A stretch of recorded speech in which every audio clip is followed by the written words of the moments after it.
transmitir.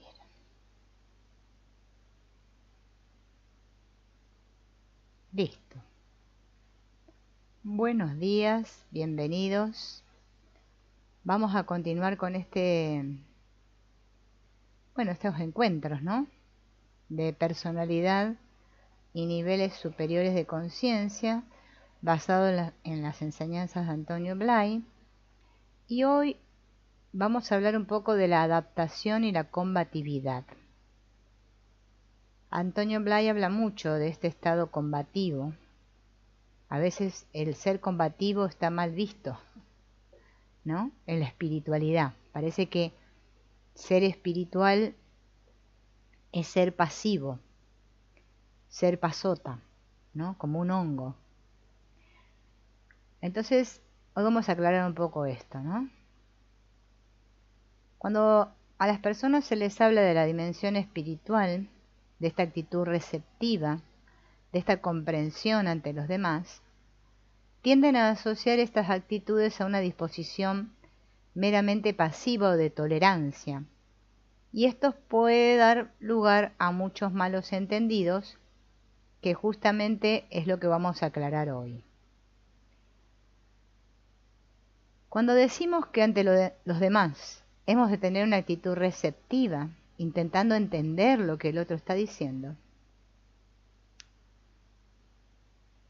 tratando de intuir lo que lo hace funcionar por detrás de sus mecanismos, su dimensión profunda, no queremos decir que hemos de encontrar todo maravilloso, magnífico, que hemos de aguantar todo lo que el otro hace.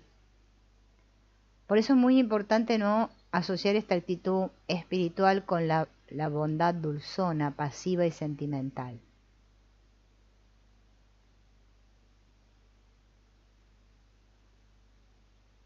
El problema es que nosotros hemos pasado, mientras nos fuimos formando, ¿no? Para hasta que llegara a ser adultos, en que teníamos que ser tolerantes, obedientes. Es como que hemos recibido una domesticación, ¿no? Se nos han inculcado ciertas cosas a las cuales que pareciera que si yo reclamo mis derechos, estoy siendo violento.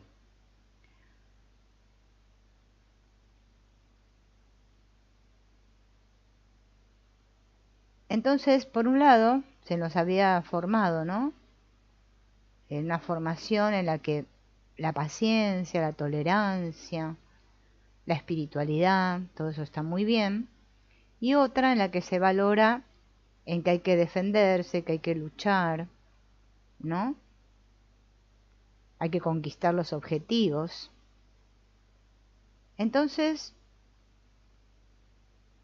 nosotros, para poder conseguir esta independencia y al mismo tiempo poder insertarnos en la sociedad, teníamos que vivir en nombre de los valores morales y sentimentales, y también tener carácter, porque si no, también se nos pasa por encima, ¿no? Y uno se pregunta cuál es la actitud correcta a adoptar para poder vivir en sociedad y que no nos suceda esto, ¿no? ¿Qué es lo que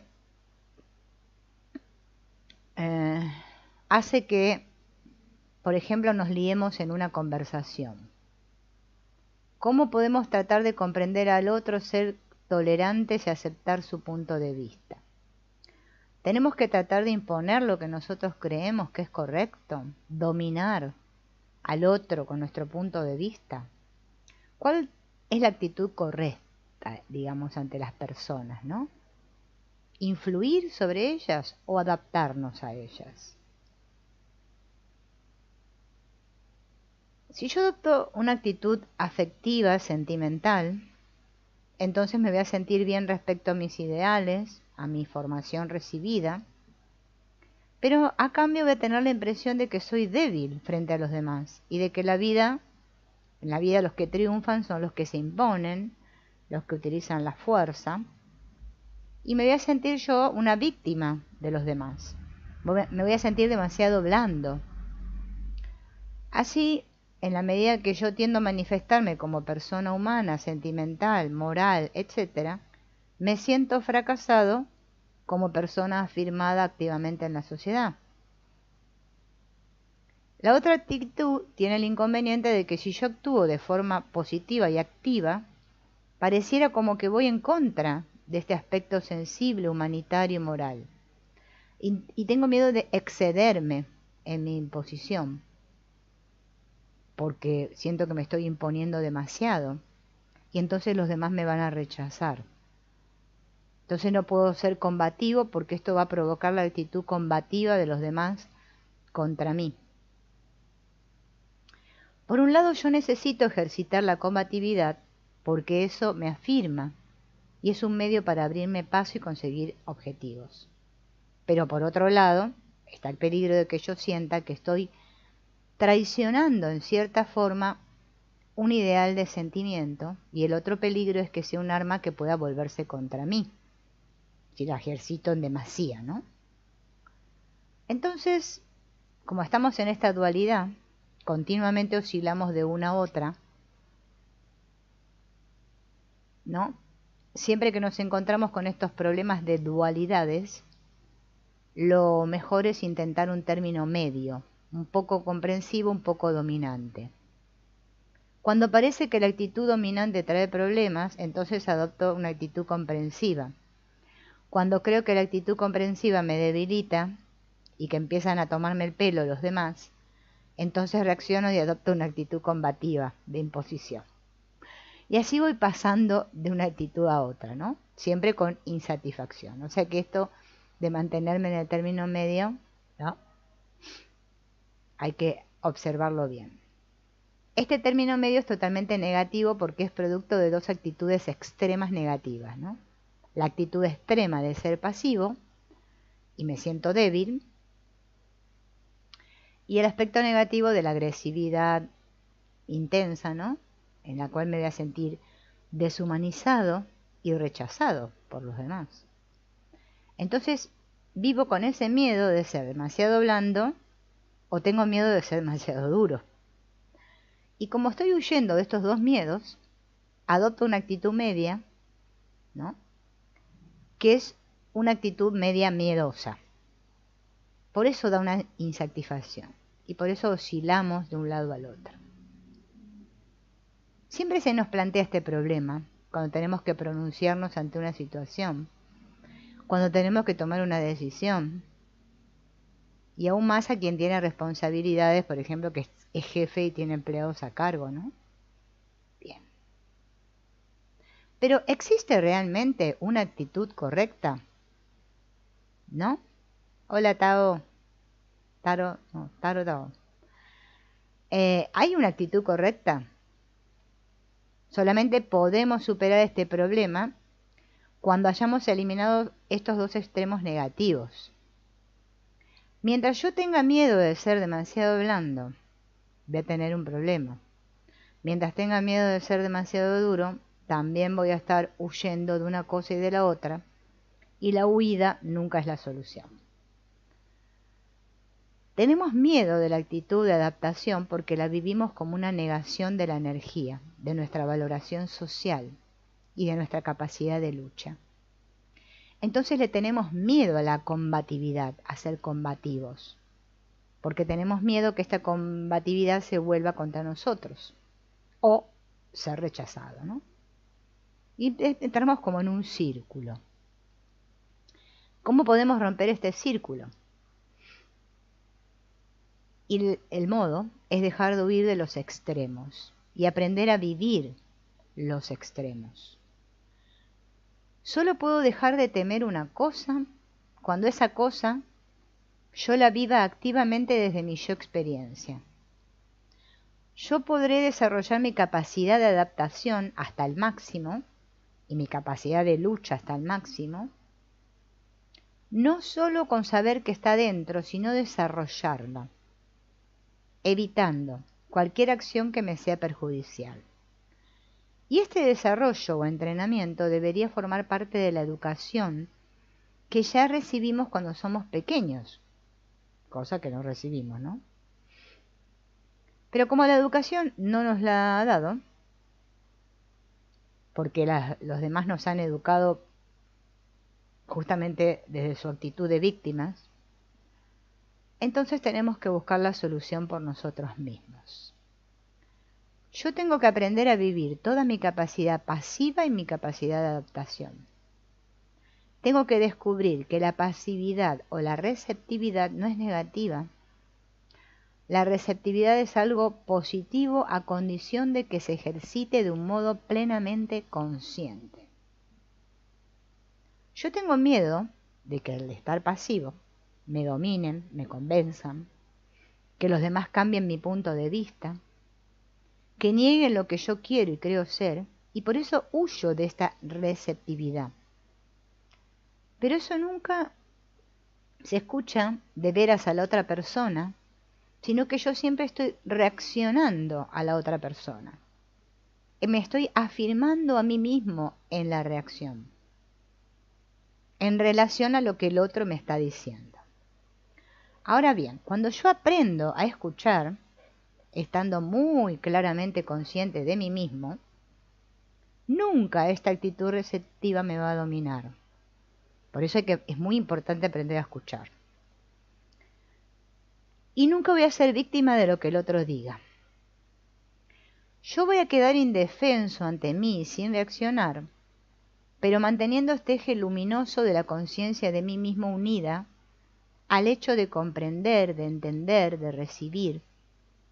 Yo aumentaré mi sensibilidad receptiva, pero a la vez mi eje positivo de ser conciencia impedirá que yo quede en ningún momento dominado por lo que el otro haga o diga. Porque el problema es esto de la reacción ante lo que el otro dice, porque yo me lo creo, ¿no? Esta es la condición por la cual la receptividad se convierte en algo positivo. En cambio, si yo estoy receptivo pero identificado con eso que estoy recibiendo, eso se convierte en una negación de mi propia realidad personal y de mi pensamiento. Cuando se ejercita de manera correcta, la receptividad aumenta. No solo la comprensión, porque recibo datos que antes no tenía, sino que aumenta nuestro poder de acción. Y este es un aspecto que muy raramente las personas tienen en cuenta. Cuanto más aprendo a ser receptivo frente a una persona, más aumenta mi capacidad de ejercer presión y de manejar a la otra persona. Nos parece que nosotros solo podemos dominar o ejercer una presión sobre el otro haciendo fuerza. Y esto no es cierto. Hay modos de ejercer esta presión que son haciendo fuerza o abriendo y dejando de hacer fuerza, siendo todo yo receptivo. Cuando me abro a la comprensión de la otra persona de esta manera consciente y lúcida, ocurre que yo estoy comprendiendo más y más el qué, el cómo y el por qué de aquella persona. Recibo una información más rica, amplia y fundamental sobre ella, lo cual me da datos para manejar desde la base su actitud y sus valores, y en la medida en que el otro hable y se exprese, permito que salga, que se exteriorice, que se evapore su capacidad combativa, y en la medida en que yo pueda por unos momentos comprender plenamente lo que el otro piensa, quiere, desea y vive, me pongo en sintonía con el otro. Y en los momentos en que hay perfecta sintonía no hay resistencia. La resistencia solo aparece cuando lo que dice el otro encuentra en mí algo diferente y yo me opongo y contrasto con el otro, con algo diferente.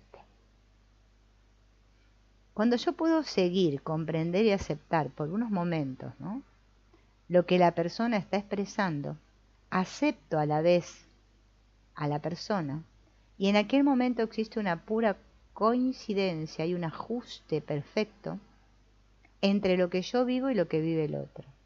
Y en ese instante la otra persona no se puede oponer, no puede oponer resistencia a mí. queda inerme. Esto dura solo unos instantes, pero son unos instantes decisivos. Así que la actitud receptiva es un arma temible, mucho más temible que la actitud activa y combativa porque no se ve como un arma. Si yo puedo estar en perfecto acuerdo con una persona en un momento dado, en el momento siguiente tengo el campo libre para influir sobre aquella persona sin resistencia. En aquel instante se neutraliza la capacidad de oposición del otro. No hay contraste, no hay diferencia. Nadie puede luchar con su propia sombra, pues la fuerza se ejerce siempre contra algo distinto, no contra algo idéntico, ¿no? Esto fue descubierto hace muchos siglos en Oriente y es la base de algunas temibles técnicas de lucha. La base del judo, por ejemplo, es que en la medida en que yo puedo adaptarme al ataque del otro, no enfrentarme, sino adaptarme y comprender, seguir, ajustarme al movimiento del otro, entonces no hay resistencia. Y el primer gesto que yo haga dentro de esta adaptación produce un efecto contundente sobre el contrario. En el ejemplo de la lucha, si el otro se lanza sobre mí y yo en lugar de frenarlo inicio un movimiento para ir junto a él en su ataque, ajustándome a su empuje,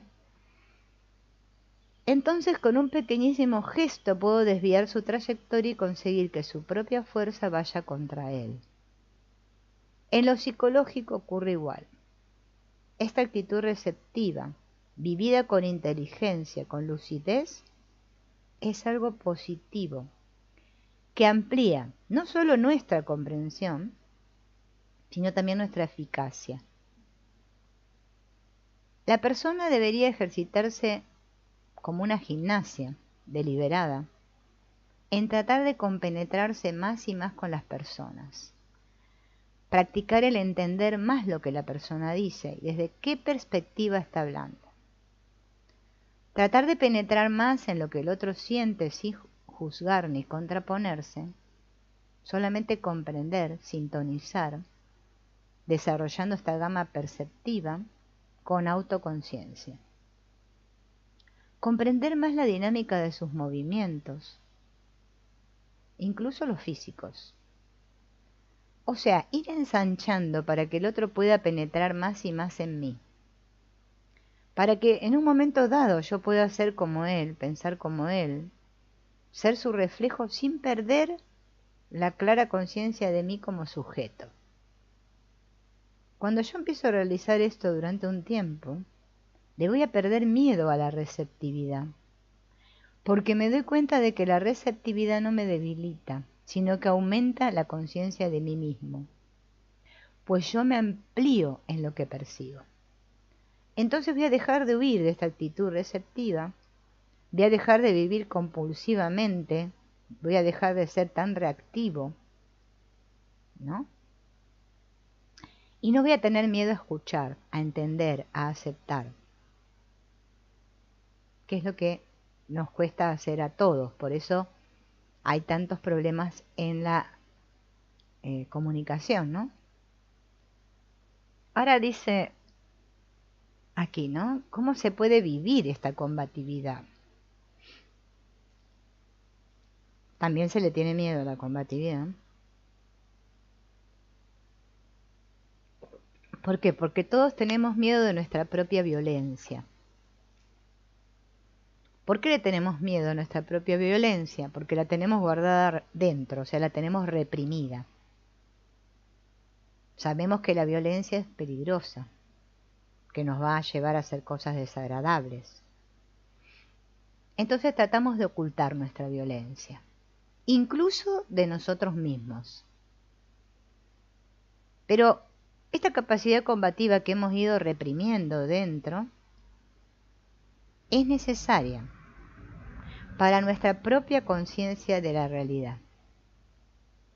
Nosotros nos desarrollamos en la medida en que ejercitamos estas energías. Y toda violencia que yo no he vivido es un déficit que tengo de mi propia realidad.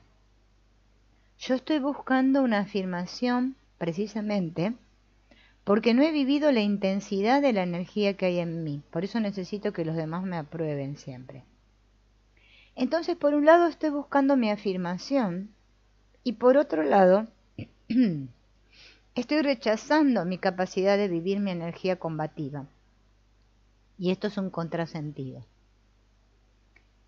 Solamente desarrollando activamente mi capacidad combativa, convirtiéndola en experiencia, yo incorporaré a yo experiencia esta fuerza que me pertenece y que es la materia prima de la cual está hecha mi propia seguridad y conciencia de ser. Pero yo no puedo hacer esto en mi vida corriente. Es peligroso, perjudicial, incluso inmoral. Nunca debo ejercer una actitud violenta que lesione o perjudique directamente a nadie en ningún sentido. Entonces, ¿cómo ejercito esta energía combativa? El ejercitamiento de la capacidad de lucha, del esfuerzo combativo, no debe ser solo mental, ha de ser de un tipo de acción en que se pueda expresar, movilizar e incorporar en el yo experiencia esa energía combativa. Vamos a ver varios modos de hacer esto. Uno, el modo más adecuado es practicar un deporte de lucha, ¿no? Competitivo. Pero, no solo para ejercitar mi musculatura o como descarga psicológica de las preocupaciones del día, sino que hay que usar la actividad deportiva como un medio de vivir más y más la propia capacidad combativa, ¿no? Poniendo a ejercitar la energía combativa, la voluntad de lucha, sin perder nunca la noción de que se trata de un juego, pero jugar a ser combativo, jugar con toda el alma. Si esto se entiende y se ensaya, se van a dar cuenta que no es difícil de hacerlo y podemos adoptar esta actitud. Bien. Otra forma de hacer esto es en el nivel afectivo, que hay que aprender a expresar nuestra capacidad de lucha emocional. Esto parece difícil porque todos sabemos lo desagradable y perjudicial de dejarse llevar por las emociones violentas, porque puedo herir a los demás y también resultar herido yo, ¿no? Debe controlarse la actitud de manera que nunca salga nada negativo ni perjudicial para nadie. Se puede formar un grupo de amigos, ¿no? Y se puede jugar a discutir. De la misma manera en que existe el juego de lucha competitiva física, también puede haber un juego de lucha afectiva. Defender ideas, posturas, permitirnos expresiones de una intensidad que en la vida social no se pueden exteriorizar, pero siempre sabiendo que esto es como energía que lo ejercito. Otro medio para expresar esta violencia en el aspecto afectivo puede ser la técnica de expresión con música, ¿no? Con la condición de que la persona movilice voluntariamente su capacidad de protesta, de oposición, cuando la música sugiera estos estados.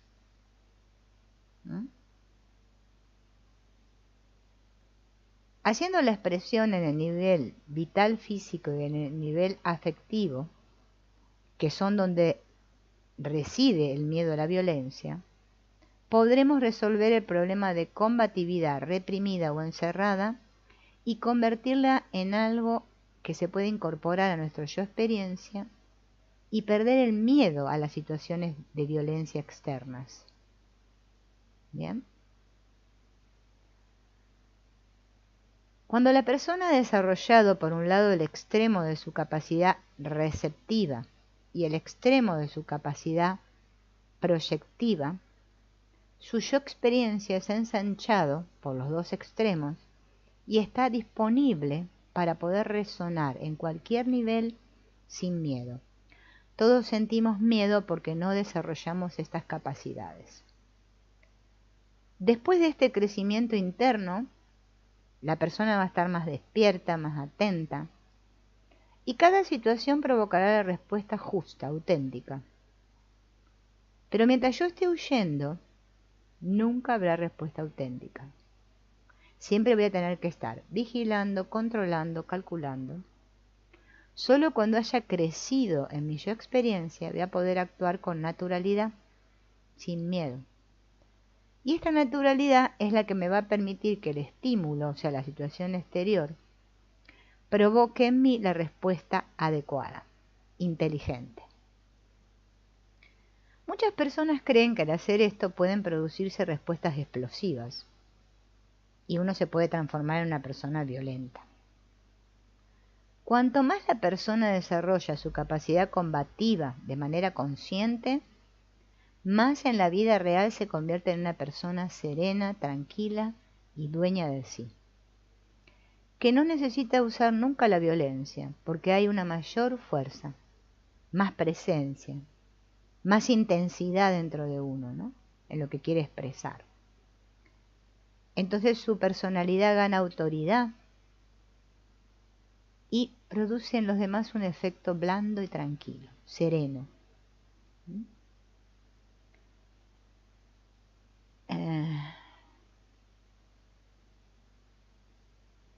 Bien.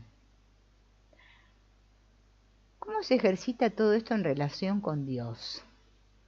¿Cómo se puede, ¿no?, vivir esto?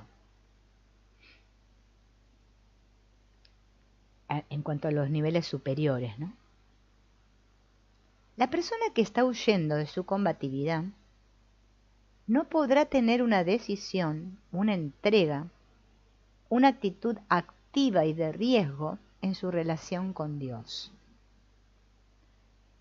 Y la que tiene miedo de su receptividad en el fondo, va a tener miedo de la presencia activa de Dios. O sea, si yo tengo miedo en mi vida diaria a ser receptivo con los demás, voy a tener miedo también a ser receptivo con Dios. Por eso nos cuesta tanto. Voy a estar refugiado en una zona media, tratando de mantener una pequeña personalidad, una pequeña inseguridad, y voy a tener miedo de ensancharme psicológicamente, de ser diferente de como soy.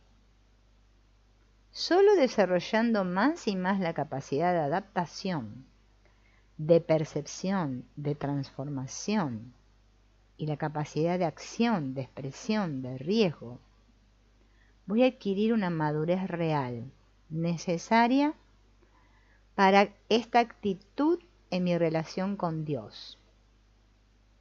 Si hago una entrega de mí a Dios, que sea una entrega de lo que poseo, no una entrega de lo que no poseo. Y para ello debo primero poseerme a mí mismo. Si realizo un acto de voluntad, que sea total. Si es un acto de amor, que sea un acto de amor de todo a la persona, no un acto de temor. Y normalmente gran parte de lo que hacemos con las personas y con Dios no son más que huidas del miedo. Buscamos que Dios nos evite vivir situaciones a las que le tenemos miedo. Le pedimos a Dios que nos ahorre el miedo y el dolor, que nos ahorre el desarrollo. Y esto es algo que Dios no puede hacer, porque es exactamente lo opuesto del sentido de la creación y de la manifestación. Estamos aquí para desarrollar, para actualizar, para crecer. Y no podemos pedirle a Dios que nos evite crecer, que nos evite tomar más y más conciencia de las capacidades que Él mismo ha puesto y sigue poniendo en nosotros. O sea que el problema se plantea en todos los niveles, y esto hay que trabajarlo con plena conciencia, y va a quedar resuelto cuando la persona madure psicológicamente y desarrolle toda su gama y deje de tener miedo. entonces seremos realmente auténticos. Bien.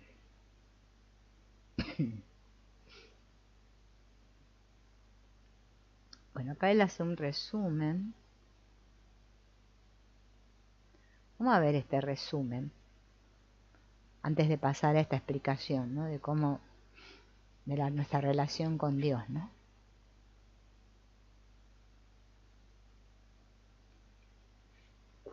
Primero, tenemos que tomar conciencia de nosotros mismos en nuestra realidad profunda, espiritual, que es la base de nuestra personalidad, de nuestro carácter, de nuestro mundo interno y externo. También tengo que tomar conciencia de esta realidad con mayúscula, trascendente, a la que llamamos Dios, absoluto, divinidad, gran alma, espíritu, llámenle como quieran. Bien. También tengo que aprender a descubrir la realidad profunda detrás de lo aparente en cada persona, en esto que yo llamo los demás, ¿no?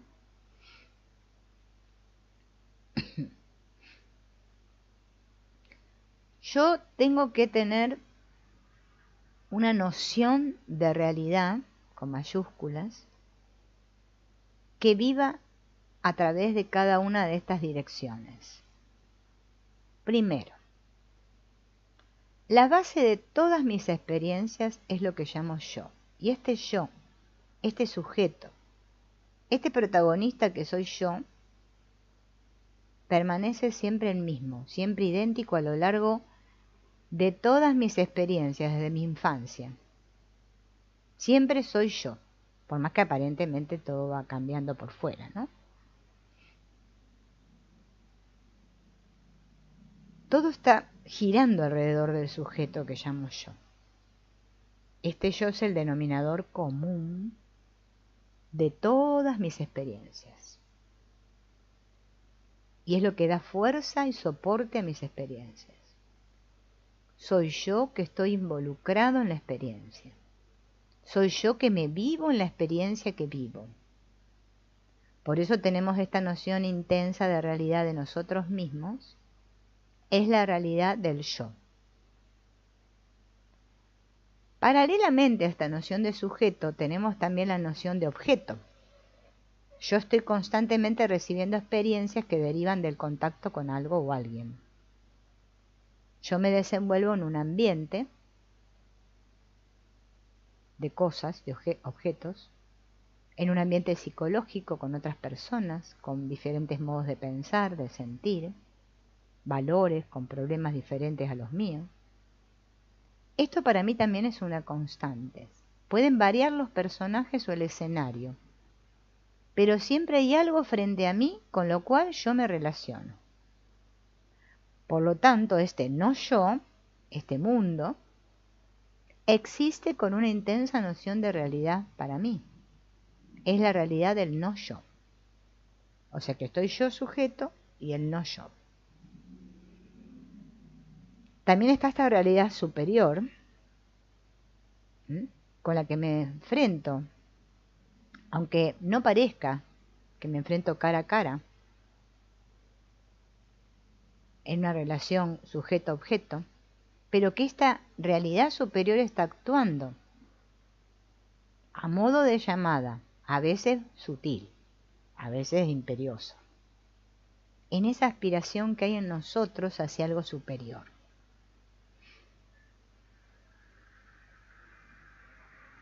Bien. Entonces tenemos esta trilogía de realidades. Y nos damos cuenta de que en realidad se trata de una sola realidad con mayúscula. Pero nosotras los percibimos a través de 3 canales distintos. A un canal le llamamos yo, a otros le llamamos mundo o no yo, y a otro le llamamos Dios o lo trascendente. Es como si hubiera una sola noción de realidad, pero que nosotros la vivimos parcialmente. Cuando vivo una, no vivo la otra. Cuando vivo la otra, no vivo la tercera. En nosotros esta noción de realidad actúa de un modo intermitente. Y por esto siempre vivimos una sola noción de realidad. Solo un tercio de la noción total de realidad. Una parte. Pero en cambio, nuestra aspiración es la de vivir la realidad total. Plenitud. ¿Bien? Así que nosotros estamos viviendo ahora una realidad, después otra, luego la otra, y a través de cada una de ellas queremos llegar a la totalidad de la realidad. Y este es el problema en el que nos vamos a enfocar ahora, ¿no? Lo primero que nos vamos a compenetrar ahora, ¿no?, es el asunto del valor. Valor. Valor de no de ser corajudo, ¿no?, sino valor de valorar. Ese valor que yo veo en el mundo es mío. Vamos a ver esto. Yo me vivo como realidad, me reconozco como realidad y por eso vivo con intensidad y le doy un valor a todo lo que hago o vivo en nombre de este yo. Le doy un valor a lo que deseo, a lo que siento, a lo que busco, a lo que conozco, a lo que quiero. Pero además también vivo lo otro, la circunstancia, la persona, la situación. Lo otro es para mí algo real, algo con lo que este yo trata de ponerse en contacto, de completarse, de congraciarse, de unirse o tratar de dominar. Estamos viviendo esa otra parte de la dualidad como algo que o bien me falta, por eso me siento incompleto, o bien se opone, por eso siento que hay adversarios. Todo lo que yo veo en el mundo exterior, todo el valor que yo descubro en lo exterior, sean personas, la naturaleza, las situaciones, es un valor que yo veo, un valor que yo reconozco, es un valor que yo descubro. ¿Por qué le reconozco este valor? ¿Por qué lo vivo con esa fuerza? Porque esa fuerza y ese valor con el que yo vivo, el no yo, recuerden que el no yo es los demás y el mundo, ¿no?, son una fuerza y un valor que de algún modo están en mí. Todas las cualidades que yo soy capaz de intuir, de ver en cualquier persona, en cualquier situación, en cualquier fenómeno de la naturaleza, son realidades y valores que están en mí. Y porque están en mí, yo resueno interiormente con ello y lo reconozco. Si una cosa fuera totalmente extraña para mí, yo no la comprendería, no la podría reconocer y no podría valorarla. El valor que yo descubro es el valor que se produce en mí.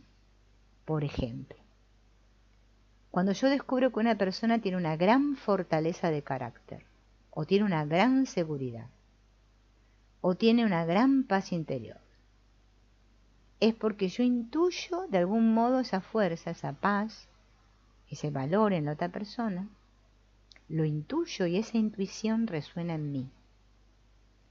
Y es porque resuena en mí, por lo que esa intuición tiene valor para mí. Por eso yo le doy valor. Si la otra persona tuviera una cualidad que yo no tuviese en absoluto, yo no podría reconocerla como cualidad y no sabría valorarla.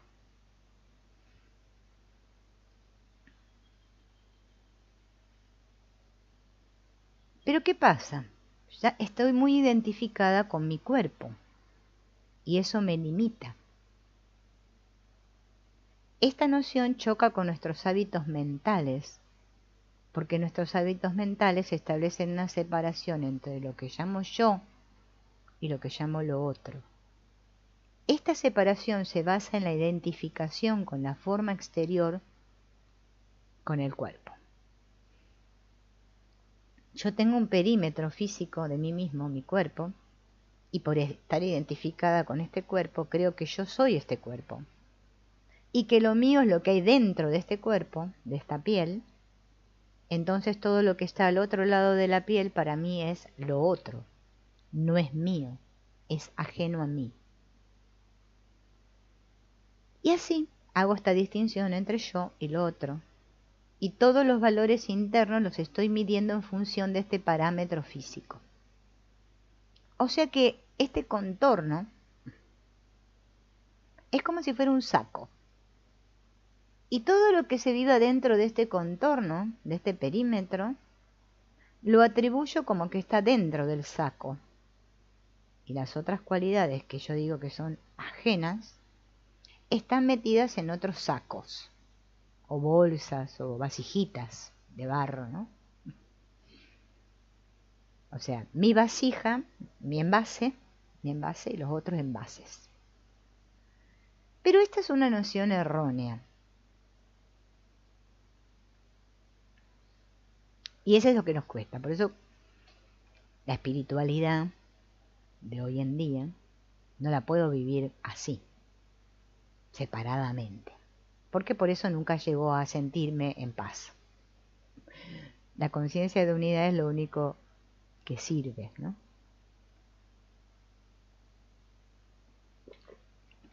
¿Qué es la persona desde el punto de vista psicológico?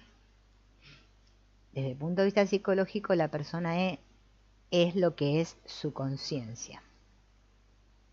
O sea que yo no puedo medirme solo por mi altura y mi peso, sino que me he de medir psicológicamente por mi conciencia. Yo soy aquello de lo que soy consciente. Las ideas que yo tengo, la comprensión, el amor, la voluntad que yo tengo. O sea, todo lo que son las bases de mi conciencia. Y todos los contenidos de mi conciencia son los que tienden a delimitarme a mí en tanto que distinto de otro. O sea, yo, en mi campo fenoménico existencial, soy exactamente los contenidos de mi conciencia.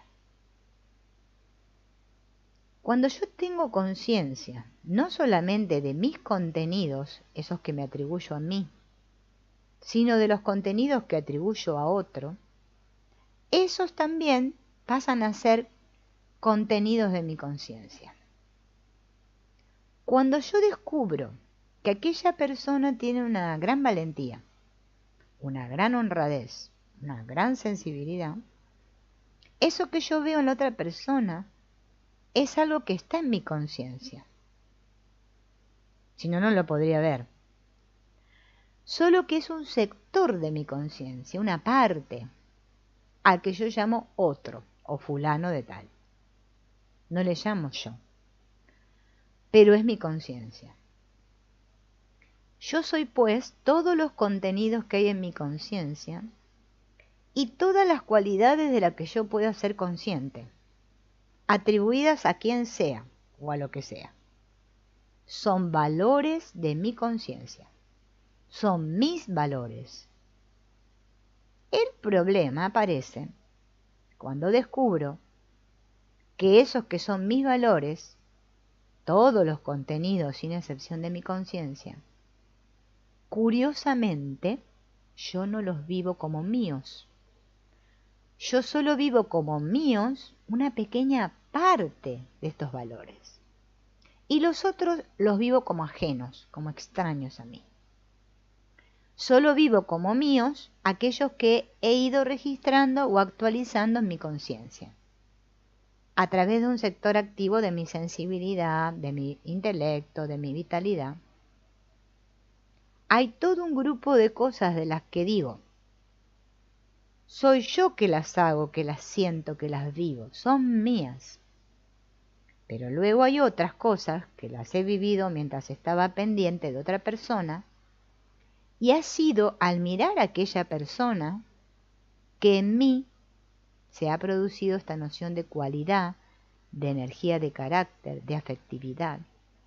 Y por eso esta cualidad, ese valor que se actualiza en mí, no me lo atribuyo a mí, sino que se lo atribuyo a la imagen que en aquel momento está presente en mi mente.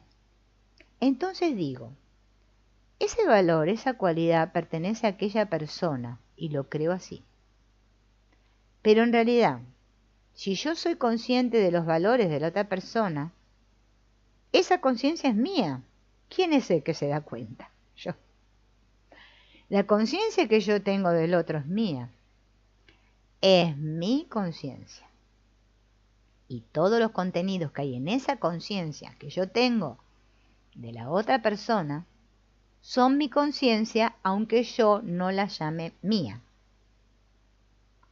Cuando ante una persona yo reconozco una cualidad, eso significa que esa cualidad está en aquella persona, o parece probable que sea así. Si le reconozco, por ejemplo, una gran fuerza moral y la admiro, eso significa que esa cualidad está en la persona. Pero yo no veo la fuerza moral de la persona, sino que lo que veo es la respuesta que se produce en mí ante la persona. Se trata de una actualización en mi conciencia. Esto hay que verlo muy claro, pues estamos tan acostumbrados a atribuir las cosas directamente a los demás, sin cuestionarlo, que esto se entiende como un juego de palabras y no es eso, sino que se trata de una verdad. Si la otra persona tuviera una cualidad que yo no tengo en ningún grado, que no está en mí, yo no podría descubrir esa cualidad en el otro. Para mí una cosa es cualidad cuando yo la reconozco como tal. Y si la reconozco es porque la conozco, es porque de algún modo está en mí. ¿Ves? Reconozco porque yo ya la conozco. Y la otra persona lo único que hace es servirme de estímulo para que esta cualidad se actualice en mí. Si una persona es más inteligente que yo y me habla desde el nivel de su inteligencia superior, habrá una serie de conceptos que yo podré entender y otros que se me van a escapar. Todo lo que yo entienda de lo que diga será la inteligencia que yo veré en ella, porque todo lo que sobrepase mi inteligencia para mí no será inteligencia, será ininteligible. O sea, que cuando yo admiro a alguien por su gran inteligencia, es porque se la veo, no porque deduzco que la tiene, sino porque la veo en la medida que se expresa, es porque esta inteligencia está en mí, toda la que soy capaz de verle. Bien, así sucede con todo lo que admiro, ya sean cualidades artísticas, lo que sea. Bien. El problema está en que yo no lo vivo como mío. Mi razonamiento dice, es esta persona que tiene este talento. Es ella quien tiene esa seguridad que admiro, ese coraje, esa energía, esa decisión. Y precisamente la admiro porque desearía tener esas cualidades y no las tengo. Yo creo no tenerlas, por eso las admiro.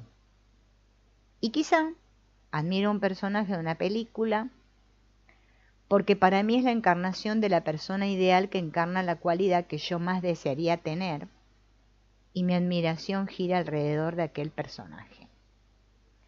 Pero todo lo que admiro es mío, está en mí. Pues en el cine solo hay una representación de imagen y sonido. La realidad la pongo yo. Las cualidades que el personaje puede tener que sobrepasen las que están en mí, no sabré reconocerlas. Para mí no serán cualidades. Bien. ¿Por qué no vivimos todas esas cualidades de un modo integrado, como propias, como un patrimonio auténtico nuestro? Porque hemos ido desarrollando nuestra conciencia de un modo dividido. Nuestra mente es la que separa las cualidades, los valores, y los separa porque no se ha ido educando por vías diferenciadas sin llegar a un fondo común. Mi mente establece una separación entre lo que yo vivo a través de mi familia, de lo que es mi entusiasmo profesional o de mi admiración por un personaje artístico, deportivo. Esto lo hemos vivido y registrado como algo enteramente distinto y luego lo actualizamos de modo distinto. Cada cosa a un tiempo y como si se tratara de mundos diferentes.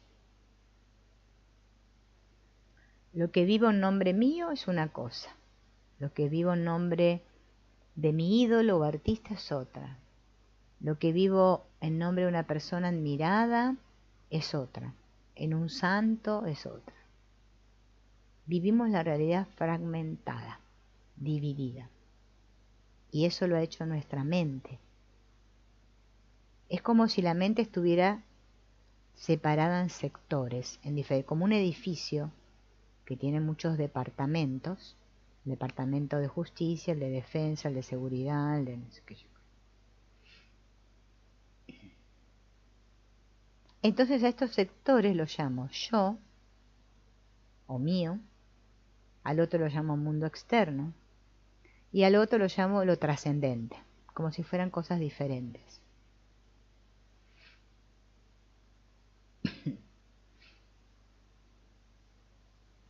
Bien. La mente, ¿qué hace? Analiza.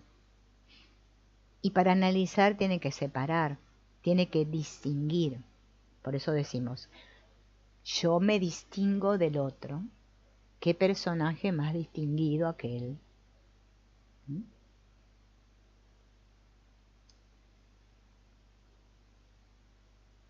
Pero nuestra mente no puede hacer este proceso de unificar. Por eso distingue, ¿no? Por eso particulariza, parcializa.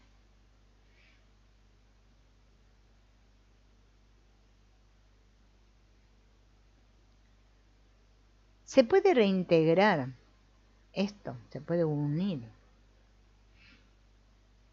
reunificar.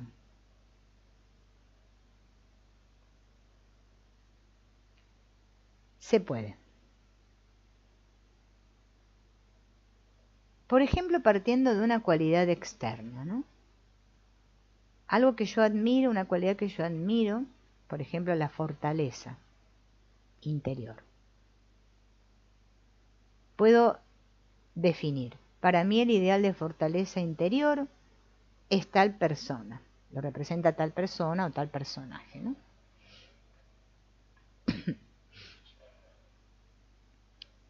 El hecho es que ante unas imágenes determinadas de un personaje, ¿no? Yo he reaccionado y he percibido allí una cualidad extraordinaria. Bien, si yo me sitúo frente a esa cualidad y trato de mirarla, no admirarla, sin salirme de esta observación, sin escaparme a través del razonamiento, sino que me quedo inteligentemente fascinado por la cualidad y abro mi mente y mi afectividad a contemplar esa cualidad, tratando de verla más y más, sentirla más, abrirme más a su resonancia. Esa cualidad se va a ir actualizando gradualmente en mi consciente, en ese sector que llamo yo, y este es el secreto de las técnicas de meditación. Hay una frase en la Biblia que dice, como un hombre piensa en su corazón, así es él. En su corazón, no en el sector externo de nuestra mente analítica. Cuando me abro todo yo al impacto de la cualidad, y permanezco atento contemplándola y absorbiéndola, manteniendo una conciencia clara de mí y a la vez de la cualidad, ésta se empieza a integrar, se transfiere y se actualiza en mí.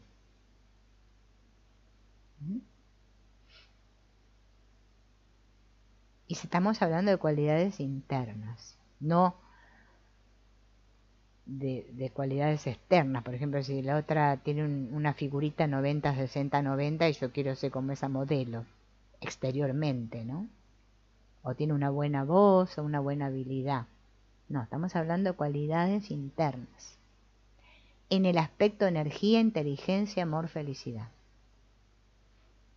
Entonces es como una meditación contemplativa, en la cual me quedo mirando en lugar de admirar. Mirar en lugar de admirar. También lo puedo hacer partiendo de la conciencia de sí mismo. Yo tengo que mantener la conciencia clara de mí y observar qué ocurre cuando me pongo en contacto con una persona importante o una situación importante. ¿Cómo estoy yo? Si estoy atento, o me ausento para estar dándole más importancia a la conciencia del otro. La conciencia tiende a este doble movimiento. Cuando yo estoy muy consciente de mí, estoy ausente de la conciencia del otro. Cuando estoy atento y consciente del otro o de algo exterior, me ausento de mí. ¿Se entiende esto?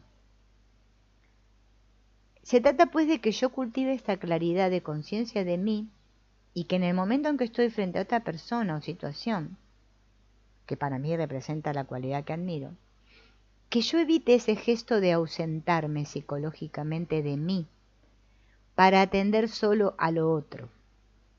Debo mantenerme consciente de mí y así abrir y relajar mi mente y mi afecto, viendo al otro, mirando lo que admiro, las dos cosas simultáneamente, la conciencia de mí y la apertura mental afectiva a lo que admiro.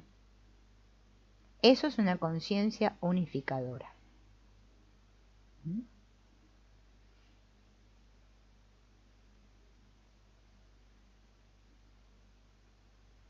Bien.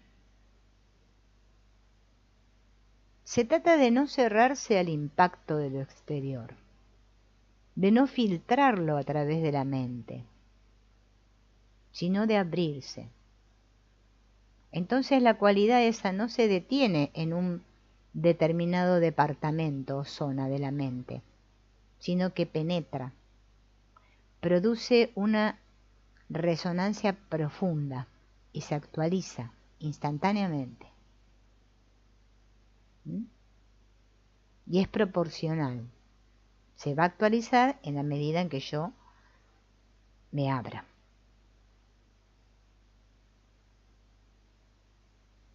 Bien.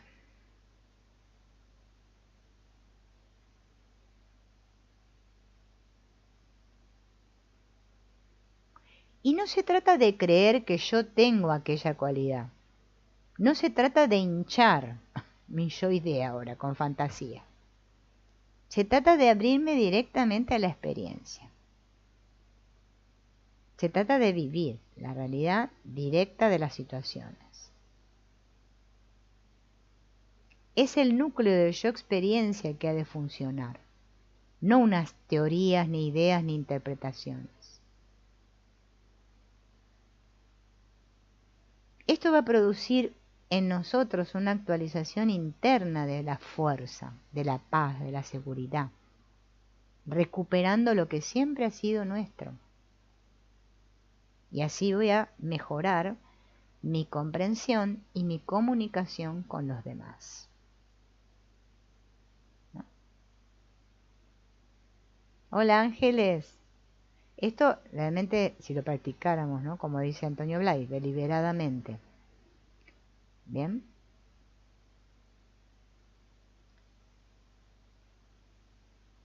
¿Qué es lo que nos ralentiza, podríamos decir, todo este proceso? Las dudas, la desconfianza, la indecisión, ¿no? Sucede que nos enfrentamos frecuentemente, ¿no?, con este asunto del mal y el dolor en sus diferentes gamas que hay ahí, ¿no? Entonces, estamos hablando, ¿no?, de este acercarnos a Dios, porque todo lo que existe es la expresión de la inteligencia, la voluntad y el amor de Dios. Y realmente algo nos dice que esto es cierto, que Dios es la base, el fundamento de todo.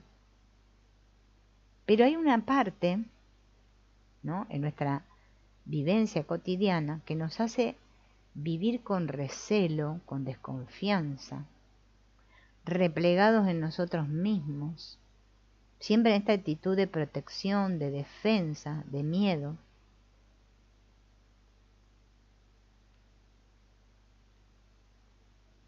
Entonces, ¿por qué sucede esto, no?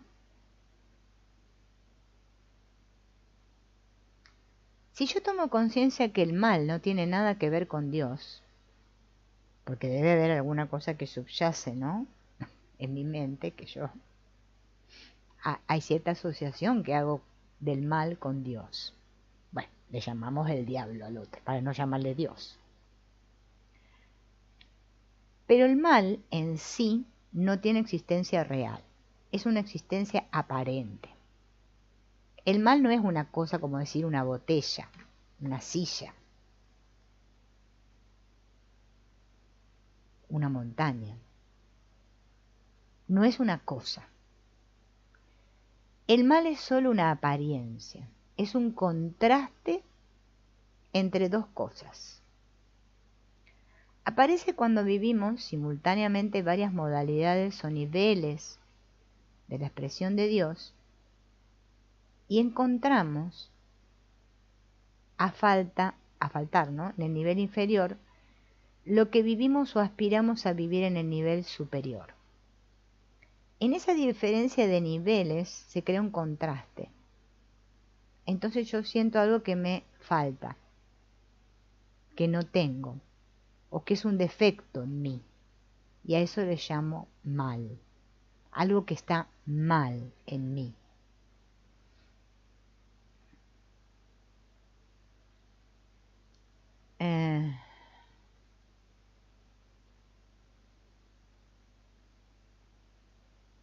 Generalmente la mente no está bien estructurada, de manera que cada cosa se viva en su propio nivel. Estos contrastes, estas diferencias, surgen cuando yo trato de vivir mi afirmación mental a través de lo vital, o mi satisfacción emocional a través de lo sexual, o trato de vivir lo espiritual a las órdenes de mi yo personal. Cuando manejamos los niveles, unos niveles que se subordinan a otros, y no vivimos cada uno en su propio nivel, hay caos. Si yo pido en lo vital la perfección que intuyo y deseo en lo espiritual, me voy a encontrar con que lo vital no responde a este nivel de perfección que intuyo en lo superior, ¿no? O sea, yo no puedo ser en mi cuerpo espiritual. Vieron que hay personas que creen que sí, que son santas y sagradas. Me voy a encontrar con que lo vital no responde a este nivel. Lo espiritual es unidad, unidad. Esa realidad en lo vital se manifiesta convertida en la fuerza de la unidad biológica en cada individuo, que ya es suficiente.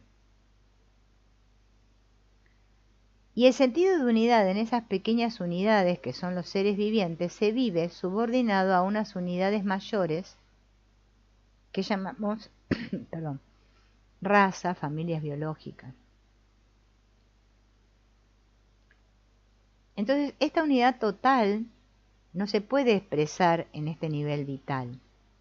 Es como cuando les digo yo que la unidad no es cosa de cuerpos. Por eso existen las luchas, las oposiciones, las guerras, la violencia.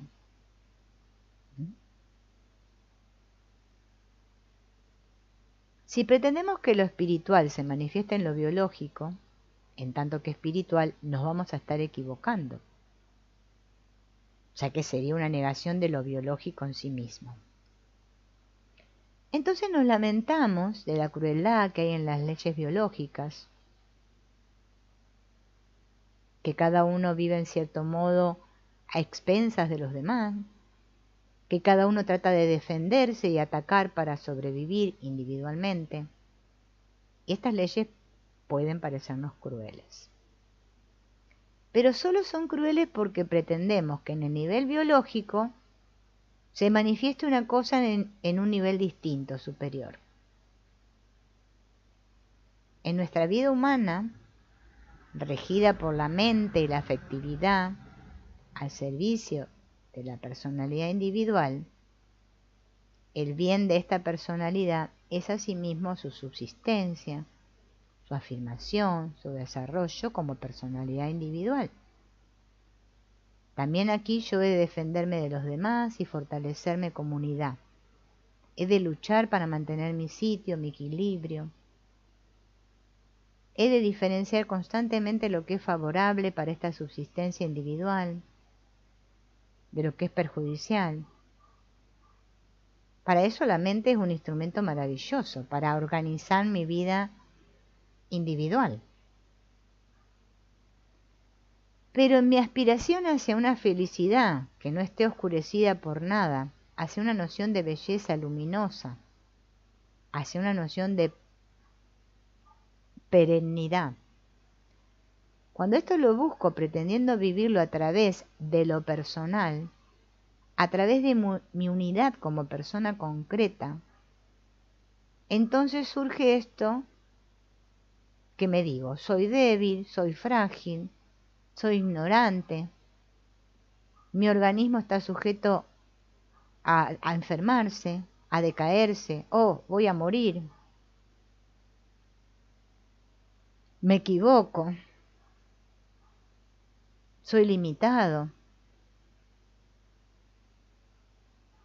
Entonces eso que es completo en el propio nivel del individuo aislado, pasa a ser incompleto e insatisfactorio y frustrante cuando la persona lo vive buscando lo superior a través de lo inferior. Díganme si la New Age, la espiritualidad de hoy en día no es así. La gente busca eso, ser poderoso él, no sé qué, los poderes. Vení que yo te curo, vení que vamos a hacer, no sé qué.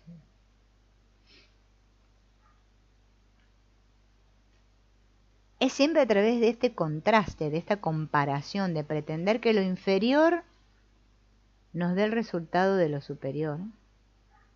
En esta tergiversación de planos encuentro contradicciones y me encuentro incompleto, imperfecto. Me comparo, sufro. Entonces creo que hay algo que está mal.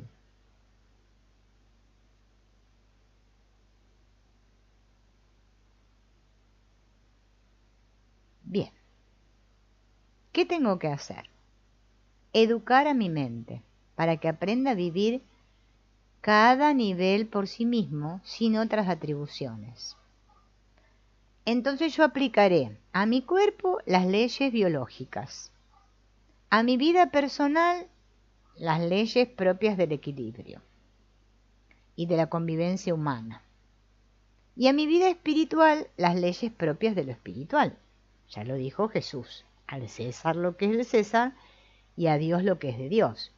Pero los seres humanos somos caprichosos. Por eso buscamos tantas cosas, o sea, la receta, la fórmula mágica. Me corté un dedo, ahora voy a biodescodificar. A ver cómo puedo hacer para que, no sé, me salga un dedo nuevo. Totalmente dementes estamos. y sin pretender subordinar lo superior a lo inferior, sin querer convertir, por ejemplo, mi vida espiritual en un medio para satisfacer mi egocentrismo o para compensar mi ansiedad o mi inseguridad. No puedo resolver mis conflictos psicológicos ni de mis vidas en relación, ni mis conflictos corpóreos, tampoco de mi cuerpo.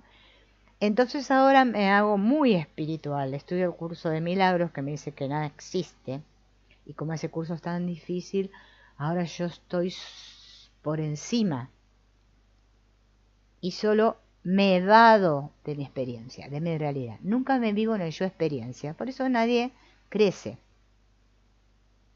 Seguimos siendo niños espirituales. Bueno, niños en todos los sentidos, ¿va?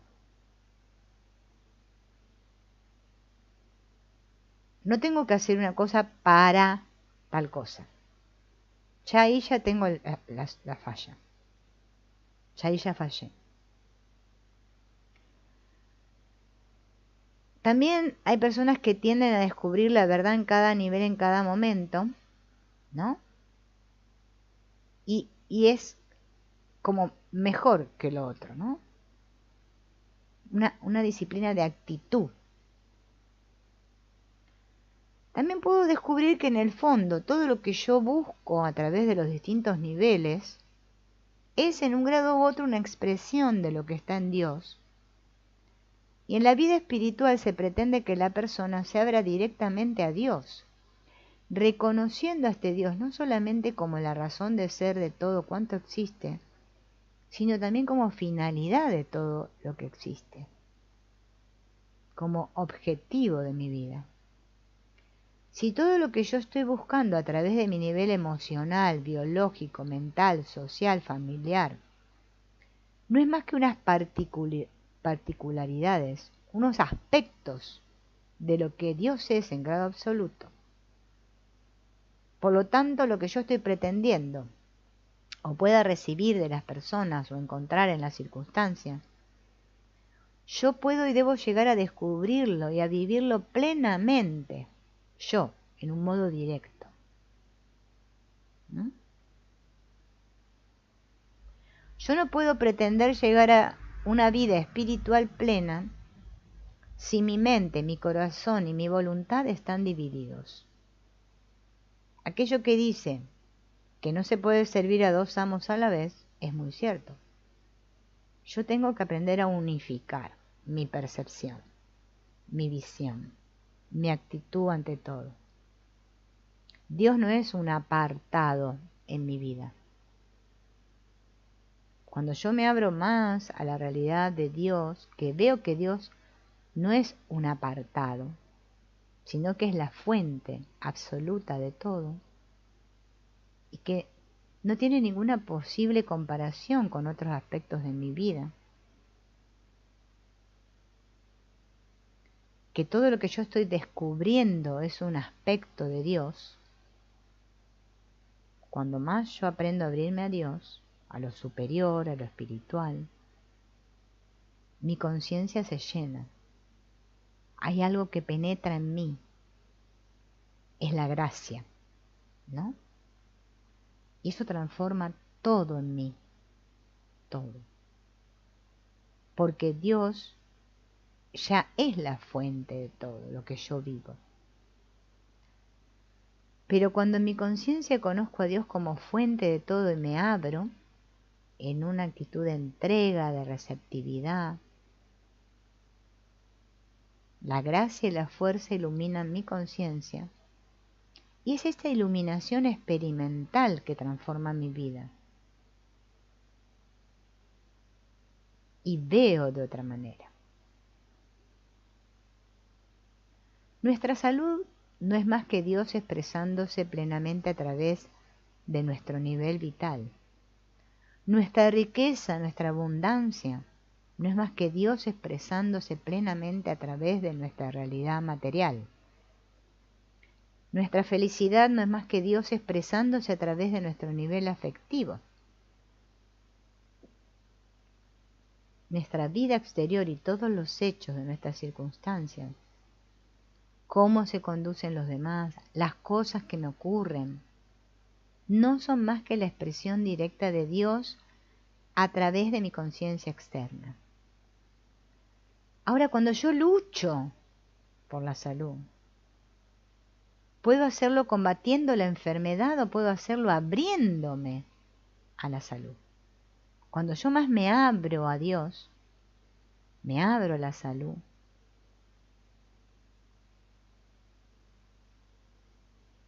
me abro a Dios.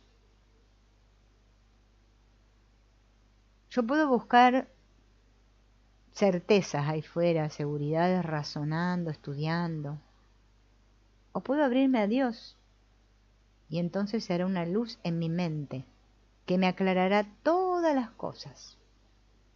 Voy a obtener claridad. Nosotros tenemos la idea de que el mal existe y de que nosotros hemos de defendernos del mal, y eso afecta nuestra vida profundamente.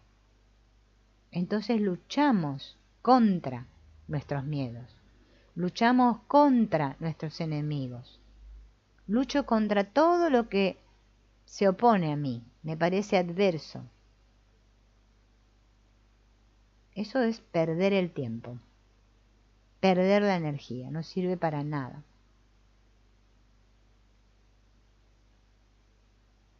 Toda nuestra conciencia de limitación desaparece ante la conciencia de plenitud y de esa presencia de Dios en mí, en todos los niveles.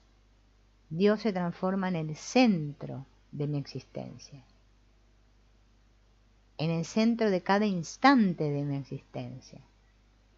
Esta apertura, no solo como una idea en mi mente, no solo como un deseo en mi corazón, sino como una experiencia real. El contacto de nuestra mente consciente con el Dios viviente ha de ser aún más real que todo lo que vivo ahora como realidad. Es un giro radical en mi mente.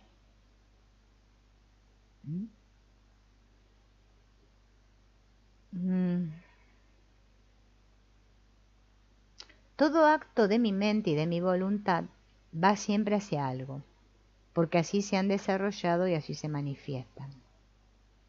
Ese algo nunca es Dios, ese algo es algo dentro de nuestra experiencia fenoménica, horizontal, en relación con el mundo.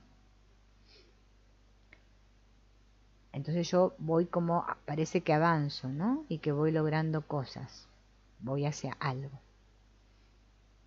Para que se pueda producir en mí este descubrimiento de Dios presente, es preciso que mi mente deje de actuar, de proyectarse hacia ningún lado, porque hacia cualquier lado que se dirija, siempre será haciendo o hacia algo, ¿no?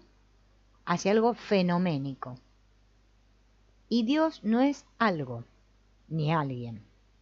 Dios es el centro.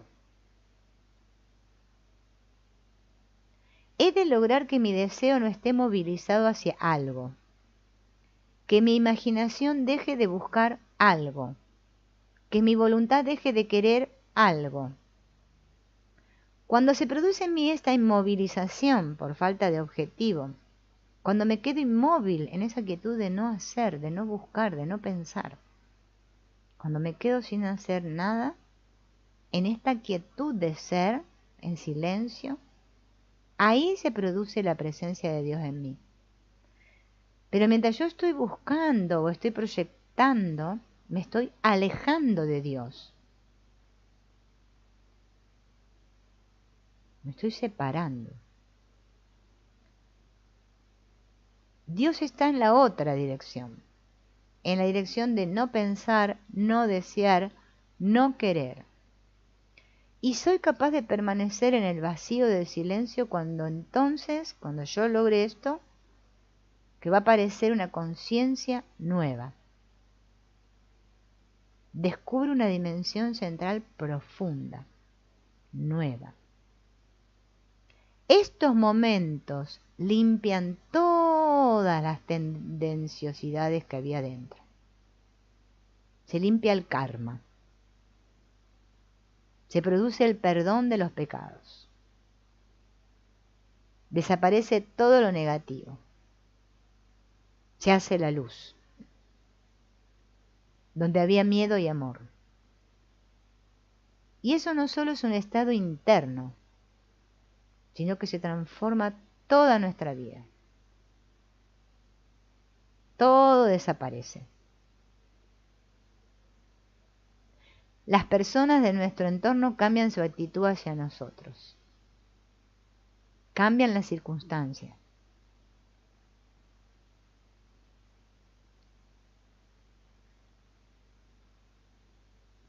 Las cosas que me rodean son la expresión de mi conciencia interna. Lo interno atrae lo externo. Nadie puede vivir algo distinto de lo que es. Cuando yo en mi conciencia soy problema, soy conflicto, soy negación, voy a estar creando conflicto, problemas, negaciones fuera de mí. Y soy yo mismo quien las atrae, sin darme cuenta. Cuando me abro a la presencia divina o de Dios, en mí se produce la plenitud, la luz. Y eso es lo que va a traducirse en mis circunstancias.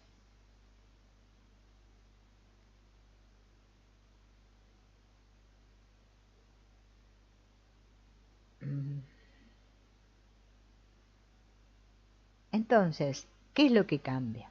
Mi mirada. Mi mirada. Porque rectifico mi visión. Todas las tinieblas desaparecen en el interior y luego desaparecen en el exterior.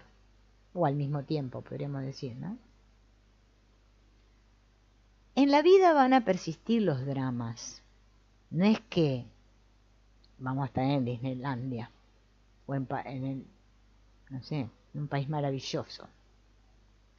Pero uno se va a dar cuenta de que lo que muchas personas viven dramáticamente no tiene un carácter real. Como cuando uno se da cuenta de que el susto que se sufre en una pesadilla no tiene un carácter real en relación con la experiencia de la vigilia. O que el disgusto de un niño pequeño, cuando se le dice que no porque quería no sé qué cosa, no tiene una existencia dramática real. Solo es consecuencia de un modo pequeño de ver, de un pequeño punto de vista que yo sostengo. Es una nube dentro de mí y no fuera. ¿Bien? Vamos a dejar aquí, nos quedan pocas paginitas ya de este libro, que acá explica cómo manejar los problemas, ¿no? Esto que nosotros llamamos problemas. Y voy a preparar a ver algún otro libro de Antonio Blay para poner un poco más, ¿no? Para manejar nuestros problemas. Bueno, amigos, por hoy me despido de Ángeles y de Tarot Tao y nos veremos en un próximo encuentro. Espero que esto les sea útil y lo puedan llevar a